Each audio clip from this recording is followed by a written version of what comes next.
What's up fellas, Patriarch Panda here. In today's video I thought I'd have a bit of fun and pick 10 characters that I would like to see in 2XKO, as I'm not a fan of League of Legends, but I've heard the world and the characters that they have are super fun. So I'm going to probably pick some ones that are popular. I'm going to pick some ones that I'm like, this is a character archetype. So that's the way I'm viewing it.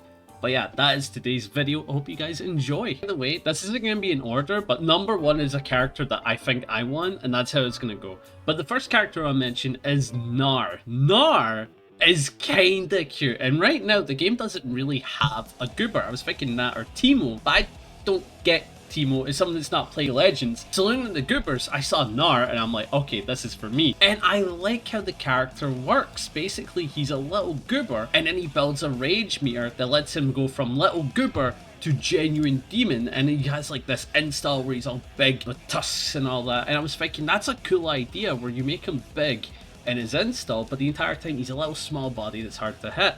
And that'd be a unique gimmick. I would actually quite like that for the game. I think Ivern would be a very good pick. Not only is he a different thing from Humanoid with Weapon, which we have plenty of right now, and probably going to have one for the last character, this guy looks dead cool, kind of a woodland mage. But what you could do is make him like a trap-based zoner, where he's all about trying to slow down the opponent and then take advantage when he gets to the corner. And what you could do is an additional buff. And you could also give him teleports with this bush ability, maybe put one so he goes there and in there. That could be a good idea to emphasize on the stealth that he has. Of course, for his ultimate, get his best friend Daisy to beat their ass as he's in the background looking goofy. I think that's a good play. Again, to keep the theme with little goober, don't worry about it, it will change eventually. I want to pick Rammus, who is actually a pretty cool, offensive, like type tank character within the game. But I thought where he would work is that you can make him work like a Blanca playstyle. Let him have some type of roll ability, maybe armor or something like that. But his main goal is trying to win neutral through setting up ball, and then going on offense where he can maybe bounce himself to go left and right, or maybe bounce himself to go high-low, or maybe do a bounce fake to do high-low, and then of course make it so his last one, his ultimate, is just him doing his usual rollout, and he's able to deal a ton of damage with a big slam, quaking the earth. That would be my play, but I don't know what else you could do, because I do like his design. I think he's fun. The next one that I think would just be a very smart idea, like if you want to cause some more disruption and play the game's nature of League of Legends, the next one should be Renata Glasc. My thought is that with this woman, she's kind of like an evil berserker doctor. What if you give her the baby gimmick, where if she kills a tag, maybe she doesn't that special in the game, but if she kills a tag or is able to hit a tag, she gains that tag for the next set amount of seconds. That way, she becomes a very lockdown, restrictive character that you have to watch out for. Besides that, maybe she's more of a set play zoner with a lot of set play attacks, because we don't really have that besides Jinx and Ahri.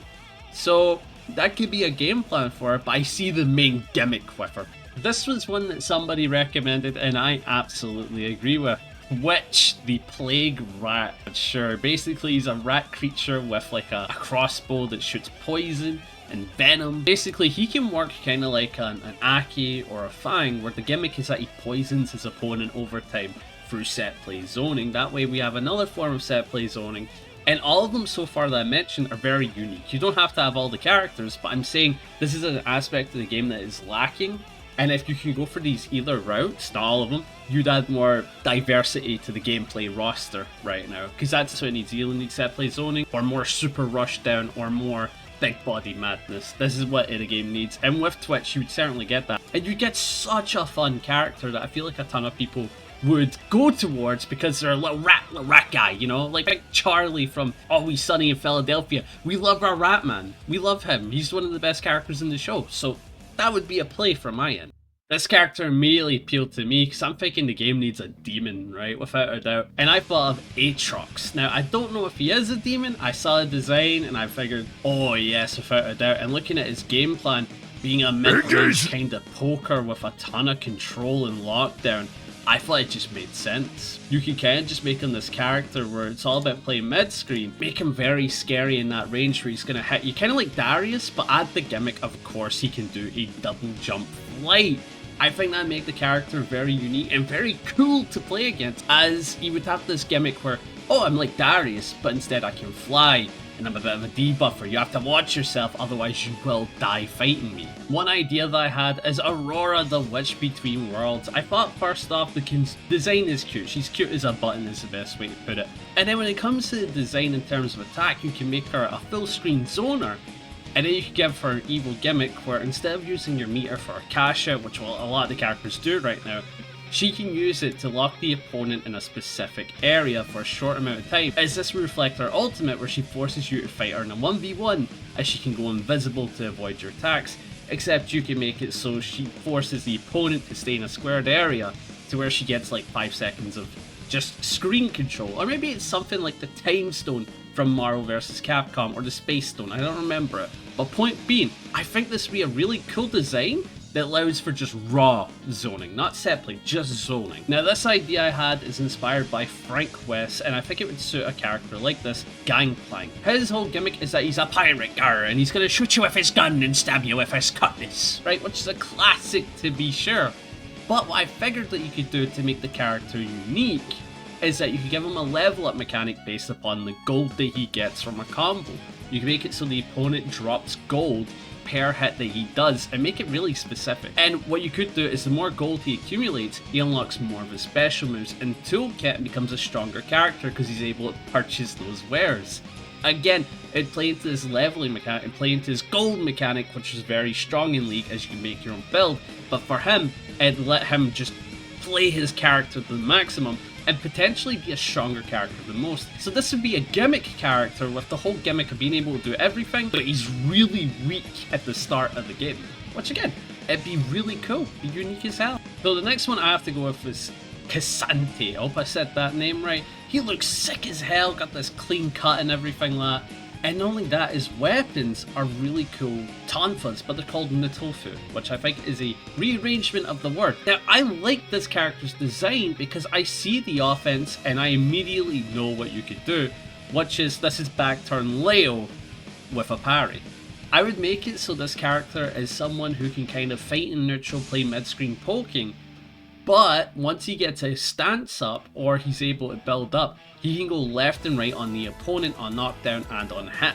Give him a stance where he's able to do that, make him play like Leo Whitefang, but in an anime fighter, tag fighter, where it's on steroids. So he's able to dash through the opponent, he's able to dash through with a low, he's able to dash through with a jump, he's able to keep it cool, he can play poking, he can armor through.